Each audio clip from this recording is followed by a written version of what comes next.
Bonjour Laurence Boone. Bonjour. La Méditerranée est bordée par les flammes, la Grèce, la Sicile en proie aux incendies. La France a envoyé des renforts via le mécanisme européen de protection civile. Est-ce que la France est prête à affronter d'éventuels incendies de cette ampleur ? Alors c'est vrai qu'on voit des incendies absolument colossaux. On a vu l'année dernière, en 2022, 785 000 hectares brûlés. C'est 2 fois plus que chaque année entre 2006 et 2021. Donc Chirac disait la maison brûle, nous ne pouvons pas regarder, nous regardons ailleurs. Là, je vais vous dire, la maison brûle, nous ne pouvons pas regarder ailleurs. C'est une urgence climatique immédiate pour les incendies, pour les personnes qui vivent là-bas, pour le tourisme. C'est une grosse industrie chez nous, comme en Grèce. Donc face à cette urgence, l'Union européenne répond très très vite et très très fort, puisqu'elle a doublé sa capacité de se déployer, ce qu'on appelle le mécanisme européen de protection civile. Conçu en 2001, à une époque où c'était fait pour intervenir sur un feu. Est-ce que c'est fait aussi aujourd'hui pour pouvoir intervenir sur plusieurs feux dans plusieurs pays ? Justement, l'Europe a réagi très très vite et très très fort. Comme je vous dis, on a doublé depuis l'année dernière le nombre de Canadair, les hélicos. Il y a 400 pompiers qui viennent de partout. Vous aviez acheté 12 Canadair l'an dernier. Il y en a 24 aujourd'hui actifs dans l'Union européenne et on en a commandé 22 qui doivent être produits d'ici à 2030. Qui seront disposés. Donc oui, ça reflète vraiment l'urgence actuelle et la nécessaire protection de nos forêts l'été. Laurence Boone, ces appareils sont dispatchés, si je puis dire, au sein des pays membres ? Oui, ils sont dans plusieurs pays. Et en fait, il y a un satellite européen, lui aussi, qui a été développé pour observer toute l'Union européenne, Copernicus, oui, qui permet de repérer l'intensité des feux de forêt.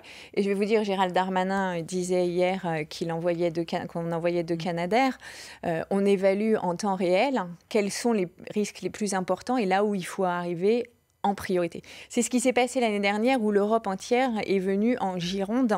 Il y avait des pompiers polonais, roumains et d'autres nationalités qui étaient là et qui ont combattu ces feux. Vous diriez que cette force européenne, elle est efficace, elle suffit aujourd'hui à faire face à ces défis climatiques ? Je dirais que parce qu'on a la solidarité européenne, parce qu'on raisonne en 27 et qu'on est toujours là où c'est le plus dangereux, oui, on est le plus efficace et le plus à même de combattre ce feu. Après, ça ne suffit pas. Il faut absolument qu'on mette en place tous les outils de transition énergétique. Et là aussi, nous sommes la première région au monde à avoir la politique la plus complète pour faire face à ce changement climatique. Alors justement, on apprend que la consommation mondiale de charbon, principale cause historique du réchauffement climatique, a touché un plus haut niveau historique l'année dernière. C'est pas un peu désolant ? C'est absolument navrant et c'est bien pour ça qu'il faut complètement inverser cette tendance. Donc il y a 2 choses, il y a ce qu'on fait en Europe et je crois dire vraiment sans être eurobéate du tout que l'Europe a le leadership sur le changement climatique. Nous sommes la seule région au monde avec un plan qui prévoit 0 émission à l'horizon 2050 et de diviser, de retirer 55% de nos émissions à 2030. Et c'est très concret, c'est très pratique, c'est passer à la voiture électrique, c'est changer la façon dont on se chauffe. On en parlait tout à l'heure, c'est des panneaux solaires, ça coûte pas cher aujourd'hui, c'est du renouvelable, c'est du nucléaire. On fait tout ce qu'il faut pour remplacer le charbon. Et parce qu'on est une grande puissance, parce qu'on est une grande puissance commerciale, 440 millions de citoyens qui ont un PIB par tête de 25 000 €, on a un pouvoir d'influence sur les entreprises qui fabriquent des choses à l'extérieur très très fort. Laurence Boone, vous dites l'Europe fait tout ce qu'il faut pour. Il y a quand même un pays membre, et pas des moindres, l'Allemagne, qui consomme toujours plus de lignite, de charbon, qui est très dépendante des hydrocarbures russes. Elle accroît sa consommation de charbon, même en prétendant y renoncer en 2030. Ça pose quand même un énorme problème que ce géant industriel, notre ami partenaire voisin, du couple franco-allemand, soit biberonné au charbon. On ne part pas du tout tous de la même situation. La France est le pays qui, effectivement, émet le moins d'émissions ou un des pays. Mais à quoi ça sert d'être vertueux si votre principal partenaire... Mais il a déjà diminué par 2 ses importations de gaz russe. Il a un plan d'énergie renouvelable où on produit à peu près la même quantité. Il importe d'ailleurs de l'électricité nucléaire quand il le faut. Mais augmente sa consommation de charbon. C'est temporaire. Son plan, c'est évidemment diminué. Je pense qu'il y a 2 choses. Il y a à la fois, effectivement, dans tous les pays de l'Union européenne, cette trajectoire très ambitieuse d'arriver à la moitié de ce qu'on a aujourd'hui en 2030.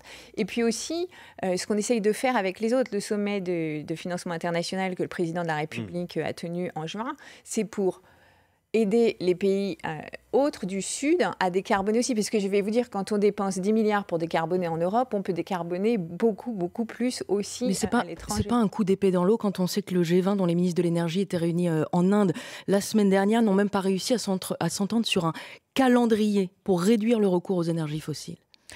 Le calendrier, c'est très difficile parce qu'on vient tous de situations différentes. Et parce que d'ailleurs, beaucoup de pays du G20 sont dans une phase de développement et d'industrie, de production industrielle colossale.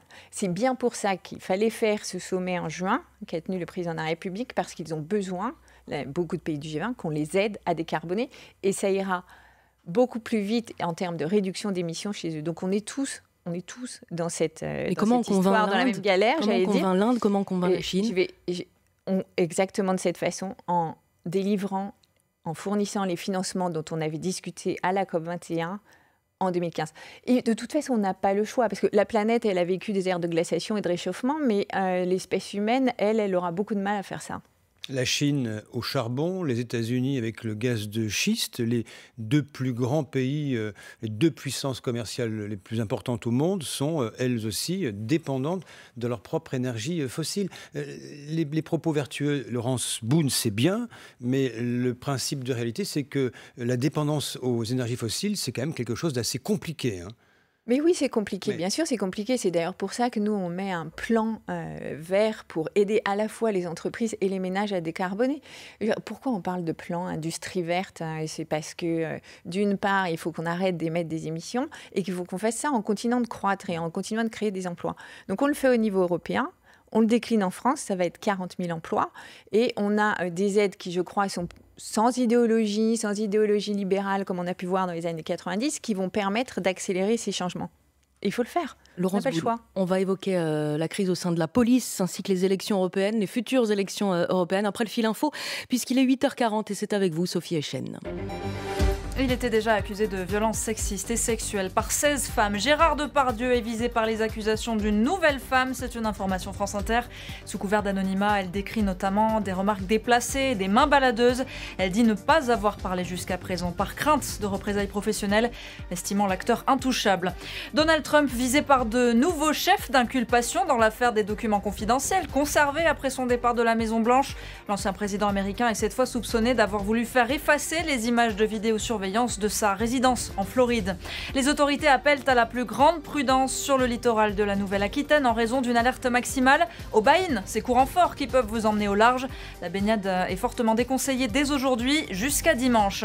Et puis on ne l'arrête plus. 3 jours et 3 médailles d'or pour Léon Marchand aux mondiaux de natation au Japon. La dernière c'était hier aux 200 mètres 4 nages. À noter aussi le bronze décroché par Maxime Grousset aux 100 mètres nage libre. France Info. Le 8-30 France Info, Jean-François Achilly, Marie Bernardo. Avec notre invité Laurence Boone, secrétaire d'État chargée de l'Europe. Laurence Boone, la fin des 100 jours d'Emmanuel Macron, le président de la République, devait être synonyme d'apaisement, des Français en vacances. Et nous sommes toujours dans cette crise, cette colère, cette fronde de la police nationale.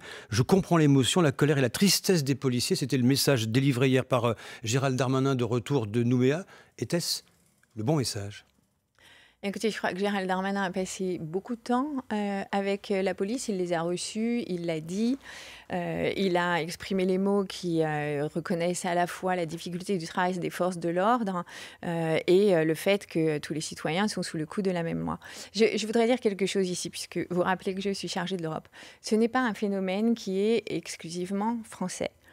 On a vu ce type d'émeute et ce type de difficultés en 2011, exactement un an avant les Jeux Olympiques d'ailleurs, comme chez nous au Royaume-Uni. On l'a vu au Danemark, on l'a vu en Suède.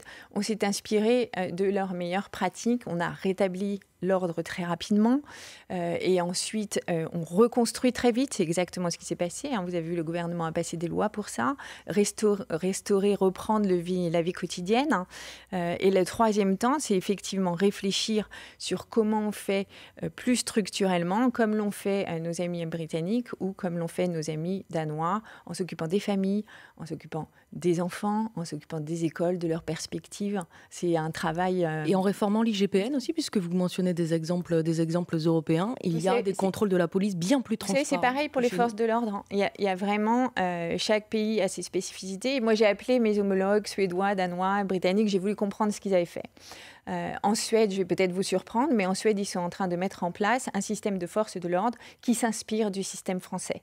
Alors, je ne dis pas qu'il y a toujours des choses à améliorer, mais je crois qu'il faut aussi regarder comment les choses marchent et laisser le temps surtout au ministre de l'Intérieur de discuter avec les forces. Vous n'avez pas l'impression que le ministre de l'Intérieur est en train de céder à la police, de leur concéder une forme de traitement privilégié, voire de justice d'exception? Mais absolument pas, je ne crois pas du tout. Le ministre Darmanin l'a rappelé. D'abord, il y a des policiers qui sont blessés, il y en a eu plus de 700. Ensuite, il l'a dit, il y a une présomption d'innocence qui n'est pas une présomption de culpabilité. Mais il y a aussi une trentaine d'enquêtes ouvertes par l'IGPN pour des soupçons de violences policières. Et donc, il y a des enquêtes en cours et ensuite, il y aura des jugements. Un pays qui traverse des crises successives, Laurence Boone, et 0,5% de croissance du PIB au deuxième trimestre, salué par Bruno Le Maire, le ministre de l'économie. Comment est-ce que vous expliquez cette espèce de dualité dans ce pays ?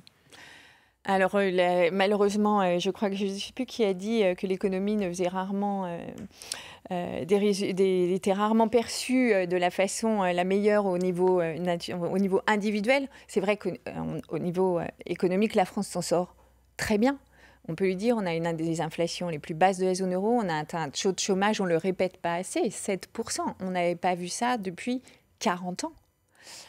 On a une croissance qui est positive, on a un pays qui est bien tiré par le tourisme, on est en train de réindustrialiser et dans des territoires où les entreprises étaient parties, ça prend un peu de temps je pense, mais quand on prend par exemple l'ouverture de la Gigafactory qui a été inaugurée par Bruno Le Maire récemment, c'est tout à fait le symbole d'une stratégie de politique qui se met en place, qui consiste à remettre des industries et les emplois qui vont avec dans les territoires.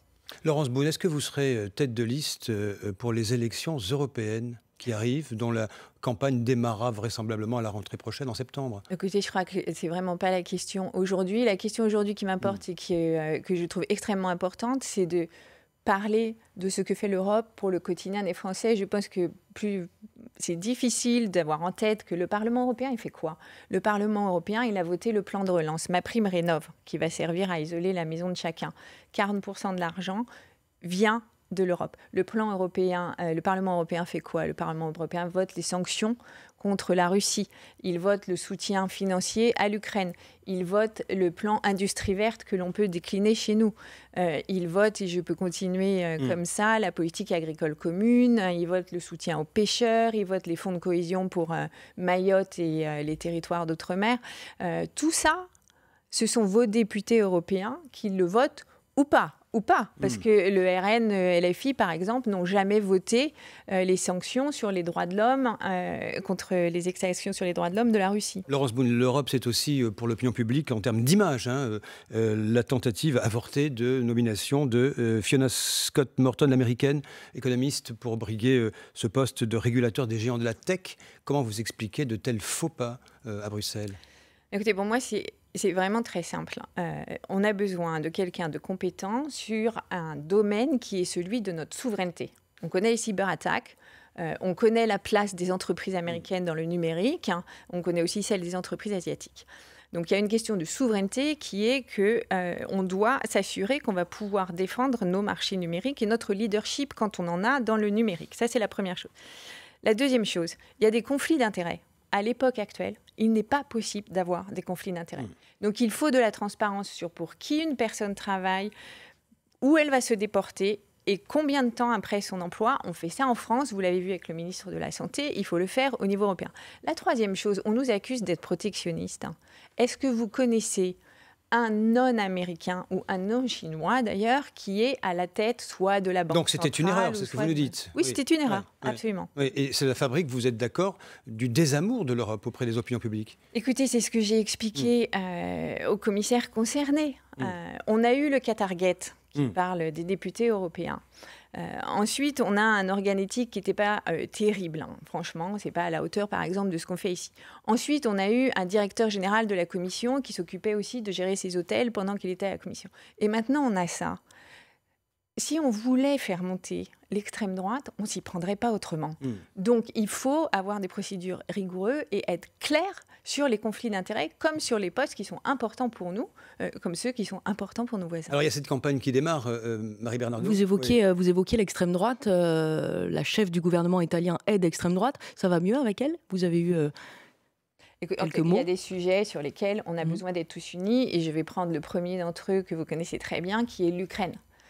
On a fait 11 paquets de sanctions dans l'Union européenne contre des entités qui cherchent à déstabiliser non seulement l'Ukraine, mais aussi l'Union européenne. Et tous les pays de l'Union européenne ont voté ces paquets. Donc vous ne doutez plus de votre capacité, la capacité de la France à travailler avec Giorgia Meloni, alors? Je ne doute pas de la capacité à trouver et à être en accord quand il y a des raisons fondamentales pour l'Union européenne, de la même façon qu'il y a un traité du Quirinal qui doit faire si vous habitiez à Menton et que vous travaillez à Vintimille, vous avez besoin que la France et l'Italie sachent résoudre les problèmes que vous pouvez rencontrer quand vous travaillez de l'autre côté de la frontière. Et vous pensez quoi de ces premiers mois à la tête de l'Italie? Je pense qu'à la fois sur l'Ukraine, elle a pris les décisions qui étaient bonnes puisqu'elle est en soutien, puisqu'elle condamne la Russie. Elle est au Conseil européen, nous avons commencé à parler d'élargissement. Elle s'interroge sur ces sujets de la même façon. Après, quand elle parle de LGBT ou de valeurs, et clairement, on n'a pas les mêmes. Est-ce que vous redoutez le score à venir, nous verrons bien, du Rassemblement national de Jordan Bardella qui fera fortement campagne sur le thème de l'immigration en voulant réguler, fermer les frontières, une idée qui est quand même à laquelle les Français sont majoritairement favorables, réguler l'immigration? Mais nous, alors je vais vous dire deux choses. D'abord, effectivement, je ne souhaite pas, et c'est bien pour ça que je suis en politique, de voir arriver le RN au pouvoir, que ce soit en Europe, parce que ça casserait l'intégration européenne, ou que ce soit en France. Ça, c'est la première chose. Ensuite, la deuxième, c'est l'Europe régule l'immigration. Vous savez, si c'était facile... Quel est l'intérêt d'un gouvernement à ne pas faire ça? Ce n'est pas le ressenti de l'opinion publique. Oui, parce qu'on progresse, effectivement, on a progressé lentement, parce qu'il y a des drames. Vous quittez l'Afghanistan, et effectivement, les femmes, et je pense que vous comprendrez ça avec moi, on n'a pas forcément envie de rester dans un pays, on va vous mettre sous un voile et vous empêcher d'étudier. Donc oui, il y a effectivement des demandeurs d'asile, il y a parfois des crises migratoires à cause de ça ou du réchauffement. Maintenant, il y a un nouveau pacte qui s'appelle Asile et Migration, qui renforce les frontières extérieure, qui a été là aussi endossé par les 27 et qui protège tout en respectant le droit d'asile, c'est la responsabilité et la solidarité. Et votre décision personnelle, c'est pour septembre, c'est pour la rentrée? Quand est-ce que nous saurons si oui ou non vous y allez? Moi, mon envie personnelle, c'est que les gens aillent voter et aillent voter bien aux élections européennes. Laurence Boone, secrétaire d'État chargée de l'Europe, merci d'avoir accepté l'invitation de France Info ce matin, invité du 8h30 France Info.